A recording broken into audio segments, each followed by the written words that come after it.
So we've been working very closely with the committee, and we wanted to bring everybody up to speed on where we are with the plans. And I'm kind of hoping that this will work.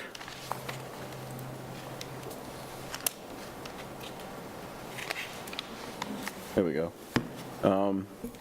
So we're getting into more of a shape for the building, which you see here on the site plan.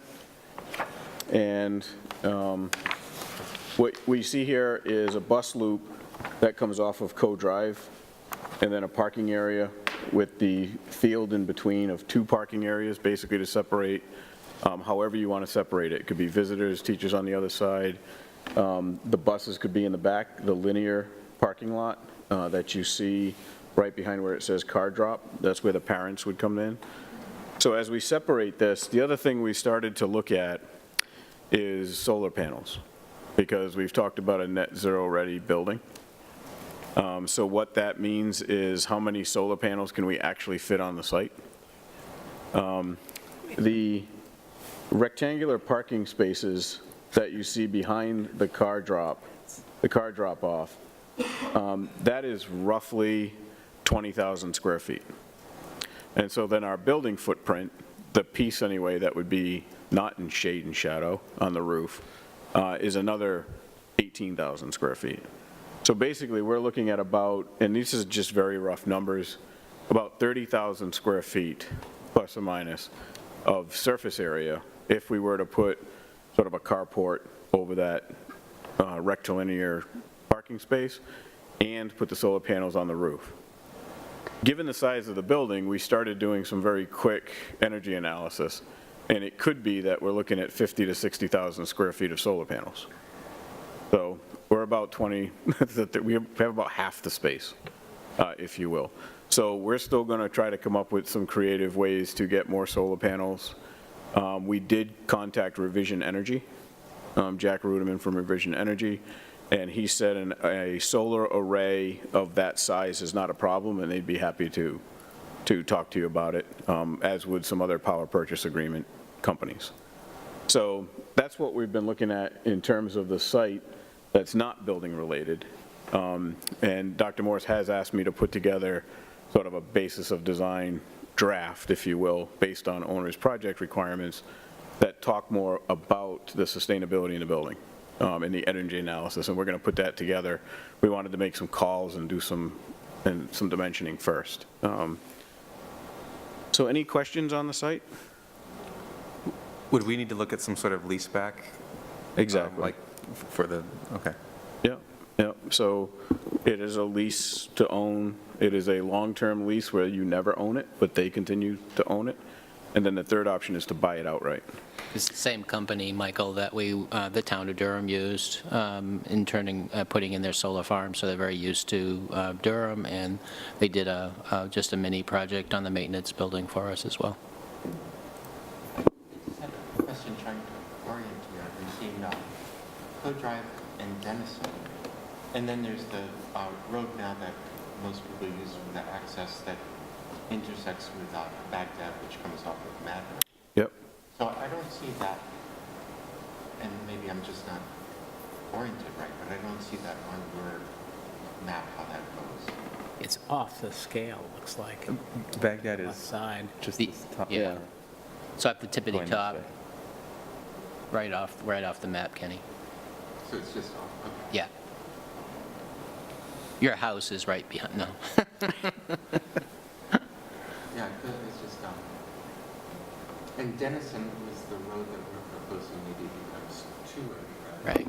So it's just, I talked to Town Administrator Seligan. We have a meeting next week with some of his department heads related to public safety, fire, planning, and so we'll be sharing this concept with them for the first time.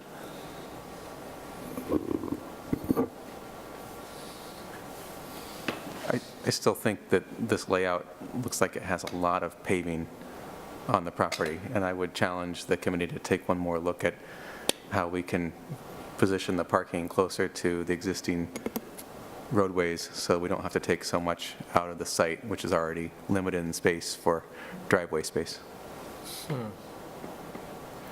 Difficult to do with the amount of spaces we need.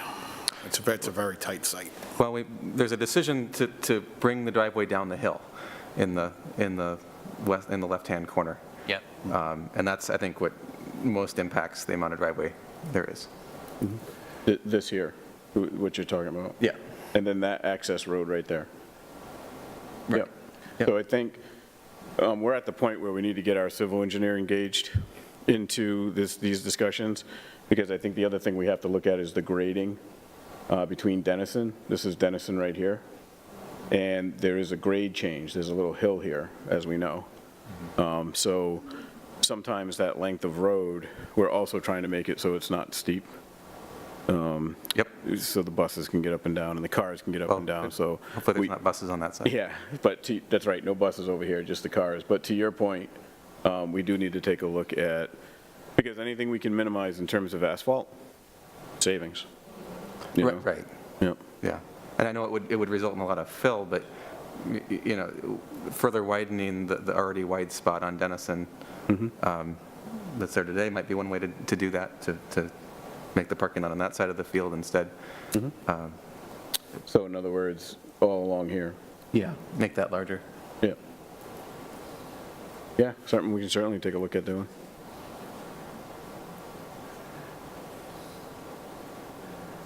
Okay, anything else, or? So, for the building, what we have tried to do, as you see here, is the aqua up at the top, that's your athletics. So that's the full-size high school gym. We're looking at bleachers that seat approximately 200 people at the moment. We have an adaptive PE space, and we have changing rooms, offices, and storage that goes along with your PE program, and that's the aqua. Opposite side is all of the purple is your music program, and this is the front door. So as people come in the front door, they go through the administration space, meaning they can't just walk into the school. They're all vetted, similar to what you have now, in a little bit more of an organized way. And right off the main lobby is instrument storage. We had a lot of discussion with the students. We had a lot of discussion with the music program about the students being able to come in and drop their musical instruments and secure them right by the front door, which would also be right by the music program, so they're not lugging those things around all day. It's also an opportunity for parents who drop off and pick up instruments for it to be right by the front door, so they don't have to traverse through the building to get there. What you see in red up front is administrative space. So everything from your principal, vice principal, to counseling, the nurse, the SRO, an office for an SRO, all of that is the red up front. The thinking behind that is we now have administration on 2 corners of the building, and it's welcoming. So you have your eyes everywhere around the site, like we've talked about, all eyes on the front door, multiple administrators because people get up and move around during the day. And so that gives us a lot of visibility up front. As you come through the building, there's our dining commons and learning commons. So for 2 lunch periods during the day, that's where the students eat, and the whole rest of the time it's reading space and library space for the rest of the day. Up in the upper right-hand corner of this slide is the kitchen and the servery.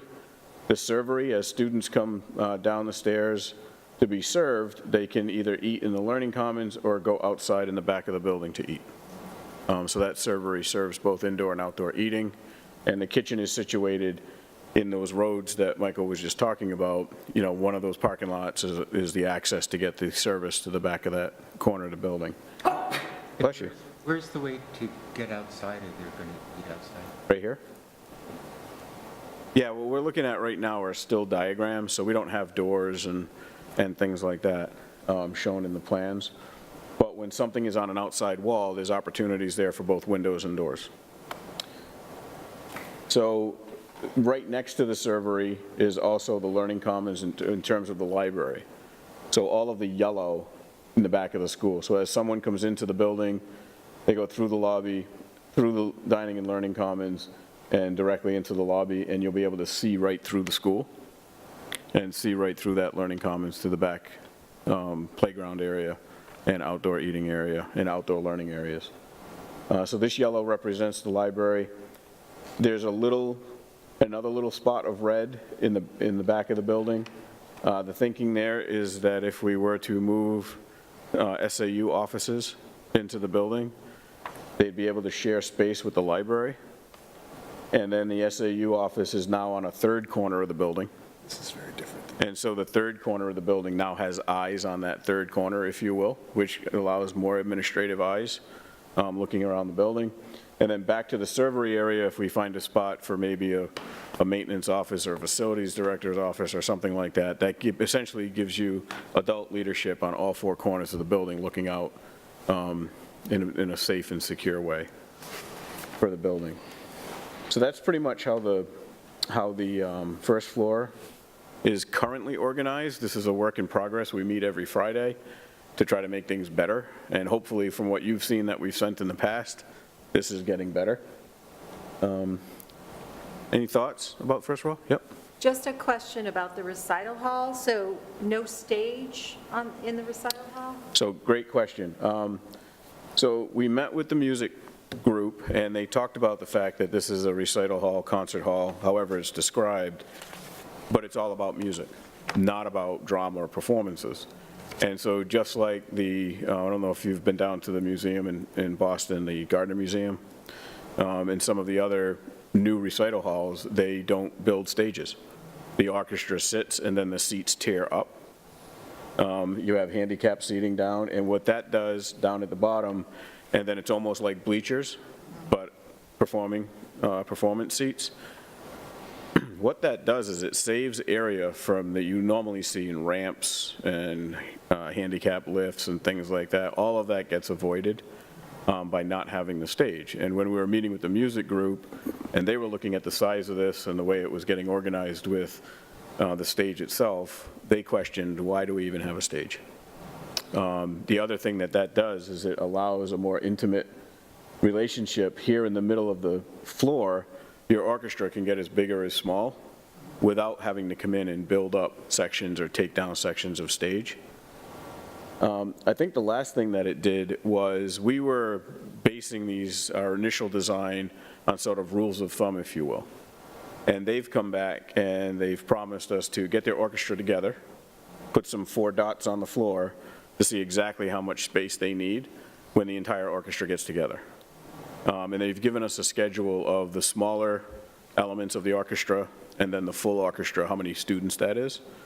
And so with that, we're able to right size the performance area. So we're no longer calling it a stage, it's a performance area. So Denise, when Ron came in, I was present during the beginning parts of his discussion with staff, and the very first meeting we had was with the music department, and Ron came in with a design for a stage, and about halfway into that meeting, the music people just came to the conclusion that for a music hall, they don't need a stage. So they're the ones that recommended we eliminate the stage. And I can understand that. I guess just wondering if that limits the middle school in terms of, maybe you want to have a presenter to come in to talk to the kids about something, you know what I'm saying? Like, while I understand that that's obviously meant to be music-oriented, that there could potentially be other sorts of presentations Yeah, that come in, and yeah. I'm just questioning if that would be. I don't think so at all, because, presenter would be intimate to the audience, just like the music people are. Mm-hmm. What this is not designed to be is the high school auditorium. Right. So if a play is going on, that'll happen at the high school. Music is going on, that can happen here. If we have guest speakers, it could happen at either place, because either place will serve well for guest speakers. And how many seats are at this point? Right now, it's between 950 and 1,000. Okay. What, in the entrance and exit from both the gym space as well as the recital space, where is that? Are there alternatives rather than coming in through that main door? No. So what we were trying to do was, whether it's school or community use, the building's designed so everybody comes through that front door. there are emergency egresses out. So for instance, in the recital hall, there's a set of stairs right here that get you down outside the building from the tiered seating. And then we have another 2 exits here. You'll have to have 3 exits on a room that large. Same thing with the gymnasium. We're going to need at least 3 exits. So we can come in here, we can come in here, because that's connected right to the servery. So folks sitting in the bleachers would come right out, grab some snacks at halftime, and go right back. They could also come in this door, and then there'd be doors directly to the outside for emergency egress only. So Ken, if you think about this building and how far we have to walk to the library and how far we have to walk to the auditorium from the entrance, in the new building, when you walk in, you're right on top of these spaces. So the front entrance, the way that we've been talking about the front entrance is it's part of the secure entry to the building, and that we wanted to manage all traffic through that purposefully for security. But in this particular building, once they're in, they're right on top of the gym and in the performing space immediately, so you're not walking miles to get there. Right.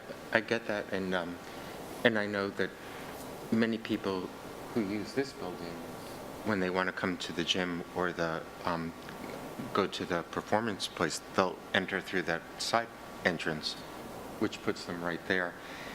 And then I was thinking, too, with our concept, that perhaps we're going to have this as a community space for different community usage, and maybe there's no solution, but we're opening the entire school when maybe all Oh, no. we Oh, want no. is the gym. So this is when we get further down, Ken, you'll see that it's exactly the opposite of what you're seeing, because you're just looking at the first floor. This first floor would be open to the community. The second and third floor wouldn't be, the fourth floor, because that's where our students are. So this you're looking at, if we just develop the idea of this serving the community, you're looking at the space that would serve the community as you walk in, without ever touching classroom space. And then, will there be some sort of a ticket office for, selling either tickets for athletic events or the musical Yes. events? Okay, Yeah, we'll make sure we have that in there. okay. How many seats is the auditorium here, just for comparison? It's 528. So Ron, I noticed too, the servery is moved since the last diagram. Correct. Did that make the gym bigger, or did you go out farther in the back? So actually what was happening is the gym was oriented 90 degrees, which meant it was going out further this way. Oh. And we were looking at this, and things were just not well organized at that point, because it's a work in progress.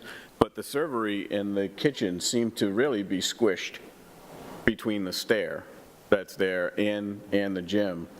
And the other thing was, the question came, when the students are done eating inside, how do they get to the play area outdoors for recess?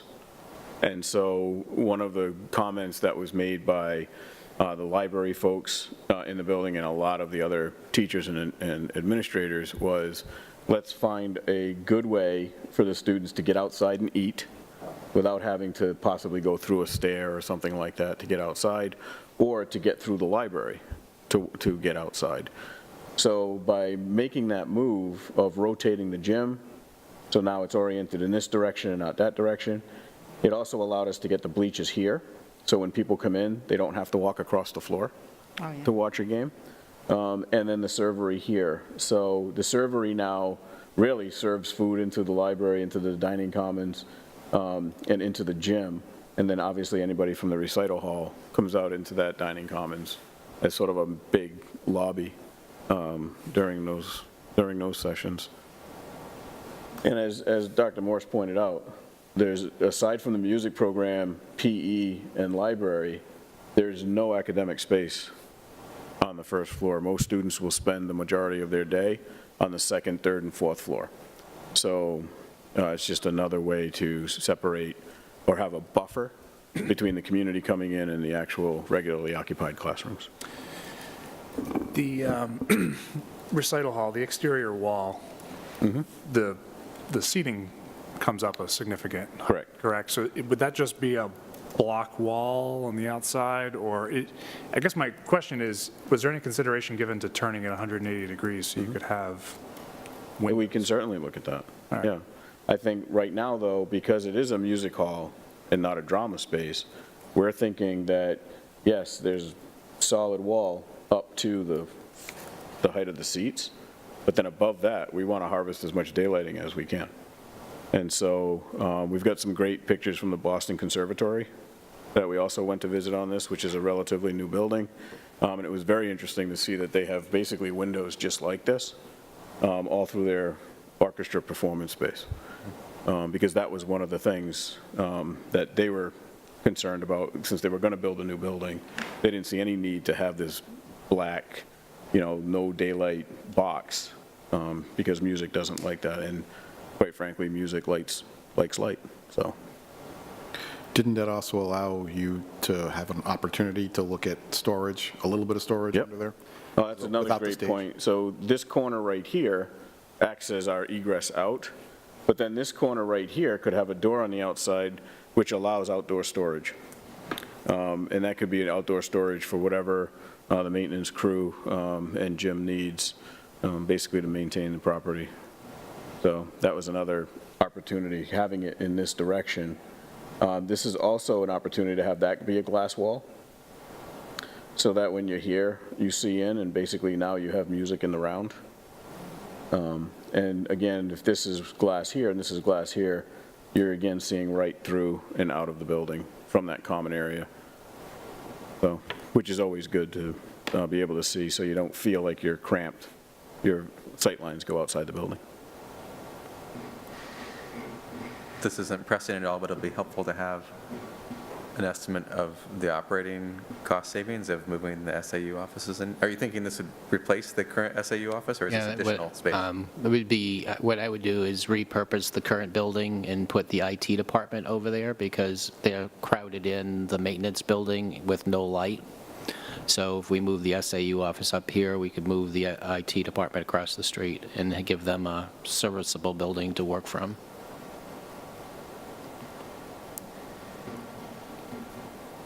So on the second floor, we have what we call destination learning spaces. The third and fourth floor are all about teams, and you'll see the colors in a minute. But it's all about teams. So on the second floor, we have an opportunity to have more music. So the chorus room, when we met with the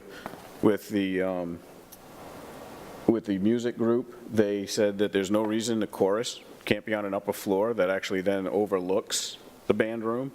Or even as we've been thinking, maybe the chorus room goes in the center of the building, so as you come into the building, you see music right there, front and center. And then world language.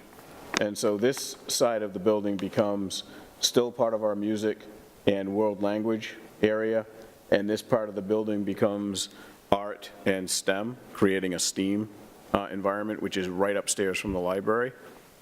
And with the hole in the floor, as you come in through the building, you're able to see the library right in front of you, and STEAM, or art and STEM, right upstairs. And so that was, and then both of those, art and STEM, look down into the library space. So there's really a connection between library and STEM and art. And that was important as we talked to everybody in terms of how do these educational spaces connect. And that was a very strong connection that they felt was needed. You can then overlook, you see the balcony from the recital hall, and as you come across and you walk between world language and art, you can look down. The two violet pieces here that overlook the hole in the floor in the dining commons, as well as the hole in the floor for the double height gym, is the health classrooms. So health classrooms basically gets all of the daylighting from the gym that's coming through as borrowed light, but they overlook the gym. And what you see here in the red is special ed and counseling. They want to be dispersed throughout the whole building. So obviously you've seen them on the first floor, and then we've got offices for them on the second floor. So essentially, the second floor becomes the electives, if you will, for the middle school. So then the third floor, we just threw some color in here as we were starting the meeting to delineate 4 teams. So each floor has 4 teams, and you can use these floors however you see fit. You can group 5th grade and 6th grade, 7th grade and 8th grade, or have multiple setups, if you will. The team area in between is where they can bring the entire team together for any kind of announcements, any kind of work activities, any kind of group, large group, team lectures or discussions. And what you also see here in the middle is the student commons. So you see 4 stairs for 4 teams. So as the students come in the building, you're not taking 700 students and kind of sending them up 1 or 2 stairs and then have a back fire stair or such. You essentially have 4 stairways, 1 stairway for 2 teams, because as the team goes up. So what that means is if you wanted to put this area here as the 5th grade, and then upstairs is the 5th grade again, then that stair becomes dedicated to the 5th grade, and one grade is right above the other. If you want to have the purple and the green be 5th grade, then maybe 5th and 6th use this stair, 6th grade being upstairs, 5th grade being downstairs. There's all sorts of different ways you can do it, knowing that you have 1 team and 1 stair. The stair themselves are on the outside of the building because we talked about purposeful movement in the building with the teachers and with the students. So as they're going up and down that stair, these stairs want to be designed almost like greenhouses.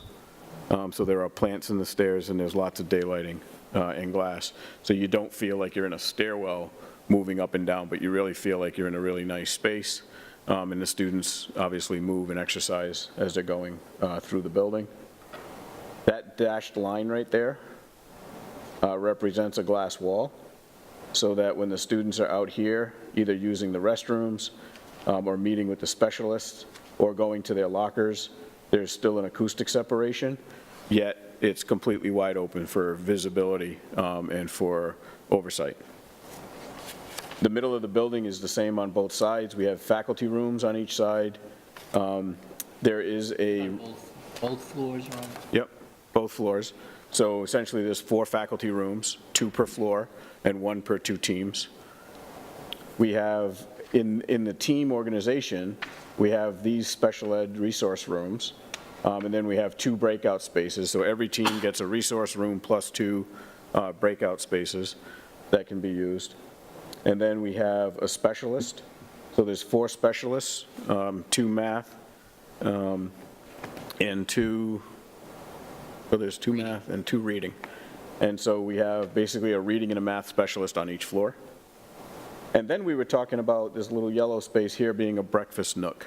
When we met with food service and we met with the students, you know, they talked about how they eat today, where they have to go and where they don't have to go, and how many students actually eat breakfast. And the fact that when the middle school students show up prior to classes starting, it's more of a social event. And then they get to class and realize we haven't eaten. And so this is an opportunity to bring food upstairs into the team areas so that the breakfast is readily available if they want to grab, you know, a breakfast sandwich or something like that when they get up to their locker. So they can have the social hour but also not miss a meal. And that a breakfast nook would also be a vending. You know, we talked about maybe having a fruit vending machine or, you know, some kind of vending that the students can access to all day long. The 4th floor is identical. The 4th floor is set up identical, where we have 4 teams, 4 stairs, and the core of the building and the student commons remains the same. So I think it's been a real good process to date. We do have to now take this and go back to the faculty. We have to get the students engaged again to get their ideas. But that's, you know, it's one big work in progress. But we are shooting for the beginning of mid-May to have a very strong schematic design so everybody sees exactly what it is we're talking about. And we are developing right now interior views of that common area in the middle of the building that we've talked about, interior views of what the recital hall might look like, and we've got to sit down with the faculty to start talking about the concept design for the classrooms. And then we can do a vignette of that, and obviously we have some exterior sketching going on that we're going to meet with the committee next Friday to review.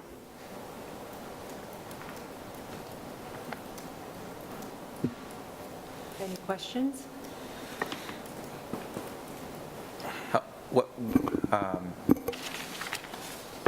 How many more office spaces are there here than would currently be needed, or would be needed for the current middle school staff?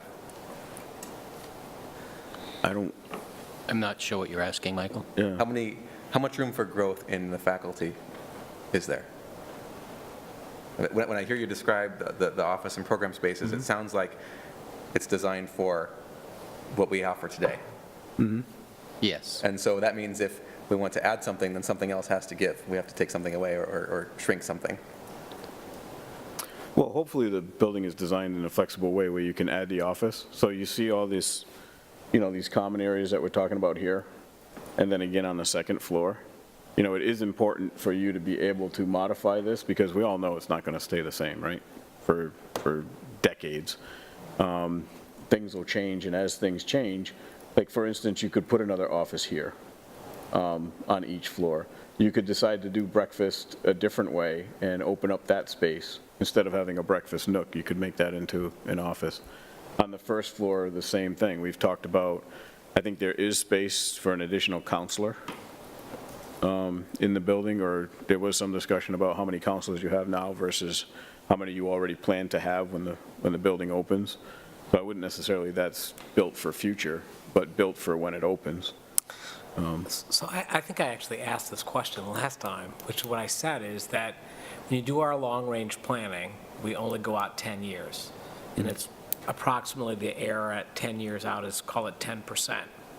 And so what I said is, looking at this plan, what does it look like plus or minus 20%, which is what you're just asking, right?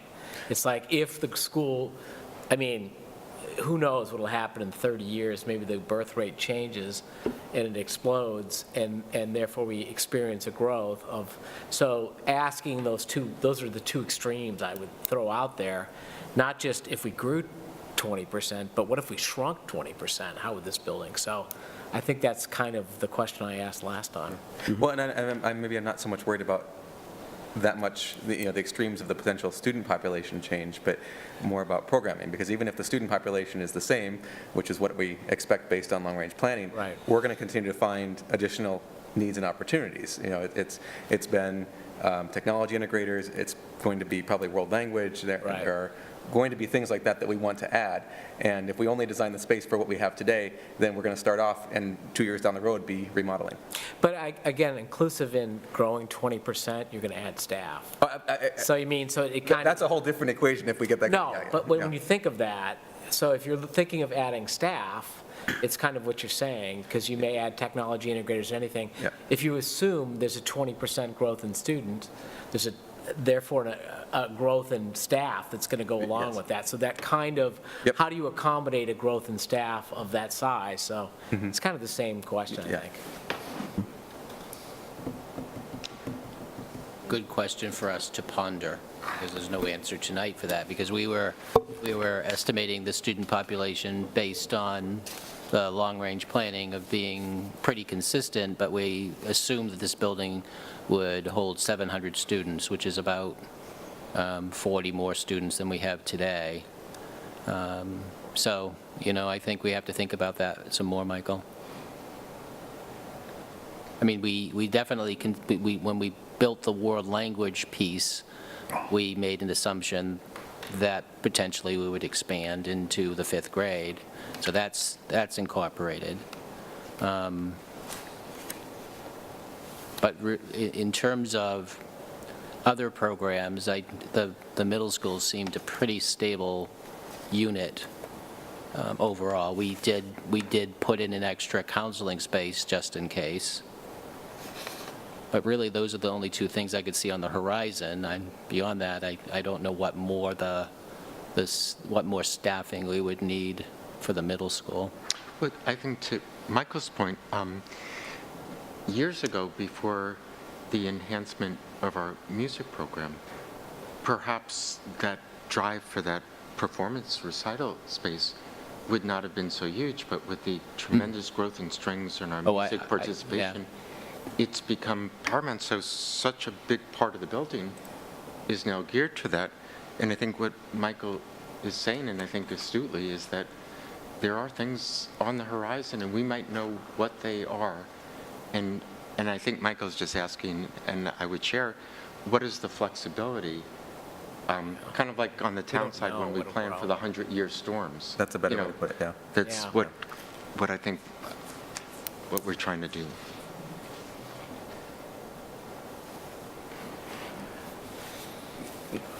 My assumption when I saw the SAU space on here, obviously, was that we would be moving out of the existing SAU office space. So that makes, and I understand that's not what the current thinking is, but is there a possibility to add a partial fifth floor to consolidate administrative space here? The capital plan includes a large number of upgrades to the current SAU office space based on its age and maintenance status. So is it worth consolidating? Well, one of the reasons that I asked Ron to think about putting the SAU office in the middle school is, well, there's a couple of reasons. One, I think it does enhance the security of the building by having another corner covered, but originally it was to put the SAU office in conjunction with students. I always, philosophically, I've felt that the superintendent's office should be much closer to students than the current SAU building, and this provided that opportunity to bring SAU administration closer to kids. So that was really what drove it initially. It wasn't necessarily about the cost of running the SAU building. The utilities to run the SAU building are pretty minimal, but the structure itself is pretty tired. And so when you look at the capital plan, you know, we do have to put some money into that building. And I questioned whether it was money well spent if we could occupy a space in the new middle school. I will say something that I said to Todd, because when I was superintendent in Portland, the SAU was part of the CTE Center, and as the Casco Bay High School was their alternative high school, so they had 3 high schools in Portland, and Casco Bay High School started to grow pretty dramatically, and it was easy for me to see the superintendent's office leaving the building in order for that student growth. So, you know, that speaks a little bit to the question you were asking. I mean, if student and staff need started to grow, the first thing I would suggest is that the SAU office is in the way. Right now, it can occupy that building with a projection of 700 students pretty well. But if we were using Al's plus or minus 20%, obviously minus 20%, there'd be plenty of room. But if we actually grew by 20%, that would be one big middle school that nobody's projecting at this point. So, you know, I do get the idea of what you guys are talking about. I'm not trying to be contrary. I just think that as we look at this building, you would have to flex out space if you were going to grow. So the first space I would flex out would be the superintendent's office, because that's the logical thing to push out in order to make room for kids. In terms of office space, I think there's plenty of space in this building to create new office space if that's what we needed, like new additional special ed spaces. I think that can be a relatively easy thing to accomplish. But if we're talking Al's point of that kind of growth in students, the building's too small. You know, that's just the reality of 20%. There's no Yeah, way. no. And the community wouldn't support us building No, I hear you. a school that, you know, we're projecting at 660, we're building for 700. They would crucify us if we said we wanted to build a building for 850 just in case. Well, of course, especially given the decline of birth rate. So I think I understand the question, and I think it's worth bringing back to the committee and struggling with a little bit, but it hasn't been our primary focus yet. And kind of maybe related to that, probably not, and probably a ridiculous thought, but when you turn off of Baghdad and you come to the current middle school, and it's land that is very precious, and trying to have flexibility, there are two houses there. One is currently for sale, and one is a student rental.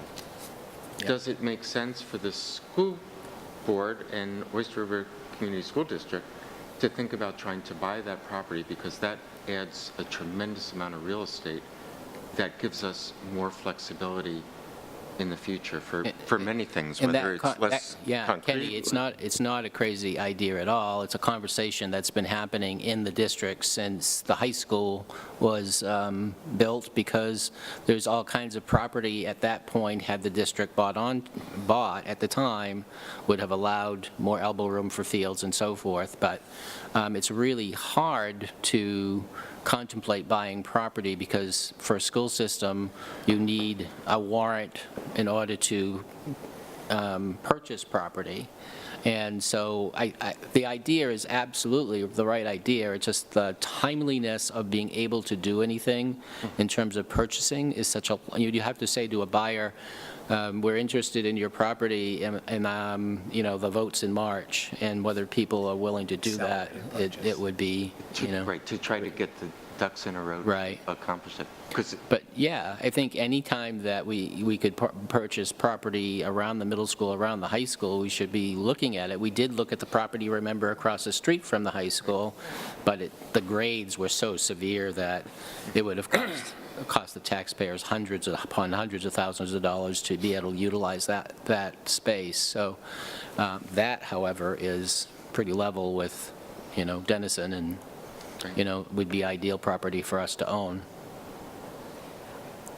I'm just thinking, though, you know, and I understand, obviously, you can't build a school for $850 when the projection is nowhere near there, but just in terms of if down the road at some point it needed to be added on, you know, is there a possibility at all, because it's such a tight space, you know, or is this it, you know? And if this is it, then, you know, obviously that would mean that, you know, worst case scenario, there would have to be another kind of solution. Maybe that would mean bringing fifth grade back to elementary schools or something like that down the road. You know what I'm saying? So, I mean, I could foresee that, because you don't know what happens 20, 30 years down the road. But, you know, I would imagine that we could look at those possibilities if it wasn't possible to say, oh, yeah, well, there's room for expansion in this corner or what have you. Could it go up a floor? Yeah, that's what I was going to be. Exactly. So Michael had brought this up a little while back about if we stay on the existing site, are we limited? Does it expand? And so in this design on the second floor, you see that space right now is an opening down to below. So you easily, not easily, but we're talking about, you know, a flexible and adaptable building is the goal. So how do you adapt this building? You put floor joists in here, and that becomes a floor with outdoor windows. You also have an opportunity to leave this the way it is. These are roof areas right here. And so what we were thinking was these would be great roof areas for art outside on the obviously, you know, almost like a patio, if you think, with railings and such and being secure. Same thing for art and for STEM. But in the future, these rooms can be reconfigured. That's not going to live that one down. And then so you can be reconfigured to get more space. So you could get 2 classrooms in this area, 2 classrooms in this area. As you then go upstairs, those areas keep going. So these 2 rooms right here would go away, but then you'd have a room and a room and a room and a room. And so you could do that on the 3rd floor and the 4th floor. So if we just think a little bit about that now and size the foundations and the columns, so that in the future you can come and put up the new steel and put up the new floors and put that stuff up, then what you have is a design, not necessarily, you know, the design that says, here's your plan for future classrooms, but you have the possibility to make it very easy to do this. You also have a geothermal system, The nice thing about geothermal systems is they're very easy to add on to. You just drill a few more wells. Right. And your backup boiler would be sized for however you need it to be sized. Because if we size that now in a hybrid system to pick up 15%, or those extra cold days where you don't want to drill those wells, then that's still there, and that never changes. And so we had thought about the concern of, it's a tight site, which way do we go? The answer is we go up. And what that means is whenever you do that in the future, there's no earthwork involved. And so there's future savings if you were just like going to put a wing on a building, and you got built-in swing space. So, I think that still a lot of work to do, still a lot of thinking of this and planning of this, but we are trying to keep that in mind as we organize the spaces that we're doing. Is a fifth floor? I know that would create a lot of going up and down stairs, but from a structural perspective, is a fifth floor an option? I can find out. Yeah, I think if you have solar panels on the roof, those would get relocated. We do have, right above this area right here, we're thinking of a roof monitor, not skylights, but sort of a pop-up with clear story lighting. And then again, with a few holes in the floor upstairs so that we're bringing natural light into the core of that building, of that two-story student space. But even that could be moved. In fact, I'm doing that right now at the Wolfboro Library. Got rid of their roof monitor. Put a different roof on the building with solar tubes. So lots of different ideas and alternatives that we can do in the future, taking a look at the simplicity of the design and how do we go up. The nice thing about that is if you add a fifth floor, it still meets code. If you went to 6 floors, it becomes a high-rise. Yeah. Whole different ball of wax. So you can add 1 floor because the building itself would most likely be a type 2A or 1B to begin with. And so that would accommodate both a 4-story building and a 5-story building. Does moving the SAU office to that corner, because I know that wasn't the original idea, how does that affect access, and is it enough square footage still that you? Yeah, so Ron and I have been talking about the conference room for the SAU facing the library with a collapsible wall. And so when we would have board meetings, the conference room would become the boardroom, and we'd open up right into the library. So we take advantage of the library being there, rather than trapping the superintendent's office in a corner with a hard wall, utilizing the space in a way that we use this room, except it would be permanent. But how would you, if someone was coming to the SAU office to have a meeting or whatever, how would they go in the main entrance and someone has to go get them? Yep, exactly, and that also contributes to the safety aspect of the building, because every person would be greeted by the front office, Jay's office, if you will. They have an appointment with the superintendent or Sue or somebody in the office, then we'd go out and meet them and bring them down. So always there would be security going on, where the current So you building... don't have your own door, separate door? We would have an outside door emergency. for staff, but we would use, for visitors, we would use the front entrance. So we're trying deliberately to drive all traffic to the front of this building for security reasons. Okay. Any other questions? Well, thank you very much. Great questions. Thank you very much. Very helpful.